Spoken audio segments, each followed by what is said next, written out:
پھر یہ بھی ہے کہ اگر اس بیس پہ نواز شریف صاحب کو جو ہے وہ باہر جانے کی اجازت دے دی جاتی ہے کہ باہر سے نون لیگ نے ان کی فیملی نے کچھ ڈاکٹرز بلوائے, ان کے اخراجات پے کیے, انہوں نے آگے ریکمنڈیشنز دی, اگر پاکستان کی عدالت ان ریکمنڈیشنز کو مانتے ہوئے نواز شریف صاحب کو باہر بھیجنے کی اجازت دے دیتی ہے تو یہ بہت غلط روایت ہوگی. پھر تو ہر باس اور بندہ, ہر پیسے والا بندہ جو ہے وہ باہر سے ڈاکٹر بلوائے گا.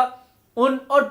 مجھے حیرت ہے کہ جو باہر سے ڈاکٹر آئے گا وہ تو وہی چیز کہے گا نا جو اس کو کہا جائے گا کہ یہ چیزیں ہیں, اور ان لوگوں کو جب آپ فیس دے کے بلا رہے ہیں اور پہلے بھی آپ انہی سے علاج کرا رہے ہیں تو انہوں نے تو وہی چیزیں لکھنی ہیں جو آپ کہیں گے,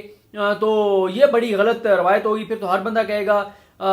کہ مجھے باہر جانا ہے. اور یہ بھی کہا گیا ہے کہ نواز شریف صاحب کو کہتے تنہائی میں رکھا گیا, مزید ڈپریشن کا شکار کیا گیا, مزید ان کو کوئی دباؤ میں رکھا گیا. تو ٹاکوٹ جو ہے وہ سنڈروم, یہ آپ ڈاکٹر صاحبان زیادہ بہتر بنا سکتے ہیں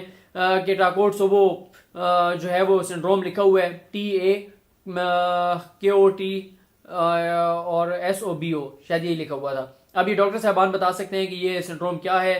جس کے بارے میں کہا گیا ہے کہ یہ اس سنڈروم کا شکار ہو جائیں گے نواز شریف صاحب. پھر ایک ڈاکٹر صاحب نے یہ بھی کہا ہے, جوہر کیانی صاحب, انہوں نے کہا اینجیوگرافی بہت ضروری ہے, ناگزیر ہو چکی ہے, لیکن انہوں نے بھی اظہر کیانی صاحب نے کہا ہے کہ پہلے نواز شریف صاحب کو ذرا اس ماحول میں رکھا جائے کہ یہ سٹریس سے باہر آئے, ان کو سٹریس نہ ہو, اس کے بعد ان کی جو ہے وہ